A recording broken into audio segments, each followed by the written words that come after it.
आज Doubtnut app download करें। Doubtnut पर अपने सभी गणित, रसायन विज्ञान, भौतिक विज्ञान और जीव विज्ञान के डाउट्स का करो सफाया। बस प्रश्न की फोटो खींचो, एक ही प्रश्न को क्रॉप करो और तुरंत वीडियो सोल्यूशन पाओ। अभी डाउनलोड करें। अरे दोस्तों, हमें सवाल दिया है कि एक नियत वेग से गतिमान आवेशित कण एक समान चुंबकीय क्षेत्र में दिशा के समांतर, लंबवत तथा तीसरा है किसी अन्य कोण पर प्रवेश करता है तो कण का मार्ग क्या होगा। तीन केस में हमें बताना है कि तीनों केसों में क्या होगा कण का मार्ग। तो सबसे पहले मान लेते हैं कि हमारा कण जो है, सबसे पहले देखते हैं कि अगर कोई आवेशित कण हम लोग किसी चुंबकीय क्षेत्र में अगर गति करता है कि एक नियत वेग से, तो क्या होता है, उस पर एक बल लगता है, हम जानते हैं वो बल क्या होगा, उसका मान हम लोग जिसे लॉरेंज बल कहते हैं उसका मान क्या होता है उसको देखते हैं। ठीक है, हमने पढ़ा है कि अगर कोई कण जो किसी एक समान चुंबकीय क्षेत्र में एक समान नियत वेग से गति करता है तो उस पर एक बल आरोपित होता है। ठीक है, जो कि हमारा लॉरेंज बल कहलाता है, आपने पढ़ा है। ठीक है, लॉरेंज बल क्या होता है हमारा, लॉरेंज बल कहलाता है।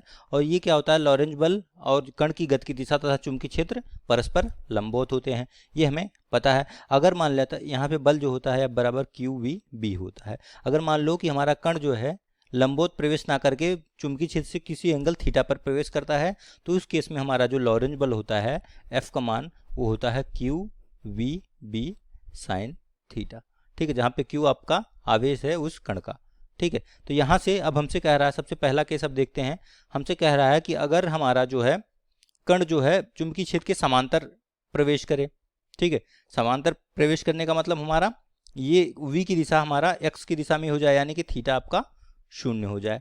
थीटा शून्य हो जाएगा तो बल क्या हो जाएगा हमारा, तो बल आपका F बराबर क्या हो जाएगा, साइन थीटा का मान शून्य होगा, QVB साइन जीरो, और साइन जीरो का मान शून्य होता है, यानी भी उस पर कोई लॉरेंज बल काम नहीं करेगा।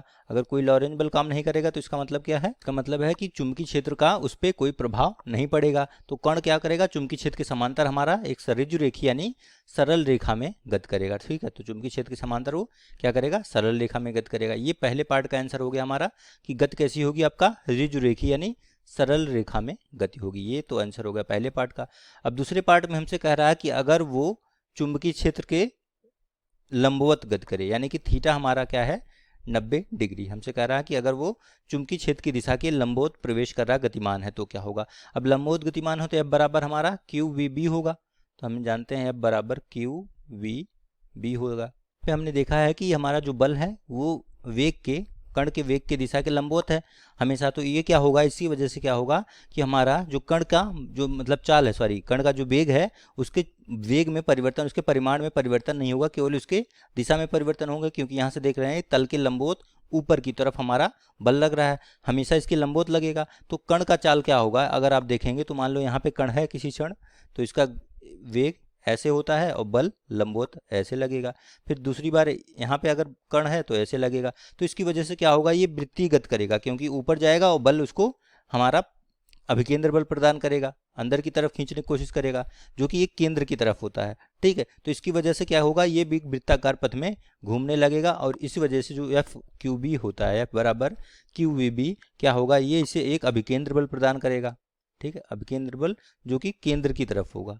ठीक है, जिसकी वजह से क्या करेगा, वृत्ताकार पथ में घूमने लगेगा। तो इसकी पथ कैसा होगा, अगर 90 डिग्री हो हमारा थीटा का कोण, तो ये पथ हमारा तब वृत्ताकार होगा। ठीक है, तो दूसरे पार्ट का हमारा उत्तर हो जाएगा पथ कैसा होगा आपका, वृत्ताकार। ठीक है, ये आपका दूसरे पार्ट का आंसर हो जाएगा, जो कि अभिकेंद्र बल mv²/r होता है अगर ये हमारी त्रिज्या r है। ठीक है, यहाँ से हमारा दूसरा आ गया। और तीसरा कह रहा है कि अगर किसी अन्य कोण पर प्रवेश करता है, तो मान लिया अगर हमने थीटा कोण पर प्रवेश करेगा तो क्या होगा।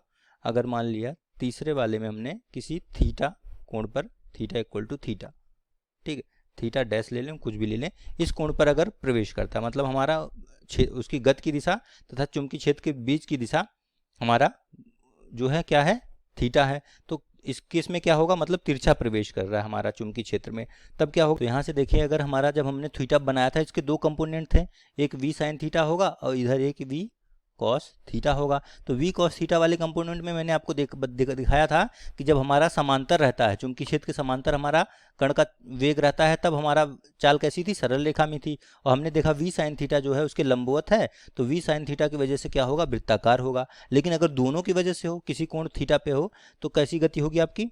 पहले तो देखिए V sine theta V cos theta की वजह से ऐसे गोल वृत्ताकार पथ में घूमने की कोशिश करेगा, लेकिन जो है हमारा v cos थीटा की वजह से सरल रेखा में जाएगा, तो आगे भी बढ़ेगा और गोले में घूमेगा, तो कुछ इस प्रकार की ऐसे गोले में घूमेगा, फिर आगे बढ़ेगा, फिर गोले में उसको क्या v sin थीटा उसको गोले में घुमाने की कोशिश करेगा, v cos थीटा उसको सरल रेखा में गत करने की कोशिश करेगा, तो इस प्रकार वो आगे बढ़ता रहेगा, गोले में घूमेगा फिर आगे बढ़ेगा, इसको गोले में घुमाएगा फिर जो एक घटक उसको आगे घुमाएगा, इसी तरह वो हमारा गति करता रहेगा। तो ये गति क्या कहलाती है, ये कहलाती है हमारी कुंडलिनी कृत, ठीक है, कुंडलिनीकृत गति, मतलब या पथ, ठीक है, कुंडलिनीकृत पथ होता है, तो ये हमारा कुंडलीय पथ पर गति करेगी इस प्रकार। तो जब हमारा किसी कोण में, मतलब अगर कण चुंबकीय क्षेत्र में हमारा तिरछा प्रवेश करेगा तो गत हमारी कुंडलिनीकार या कुंडलीकृत होगी, ठीक है। तो पहले में सरल रेखा हो गई, दूसरे में वृत्ताकार और तीसरे में हमारा कुंडलीकृत गति होगी, ठीक है।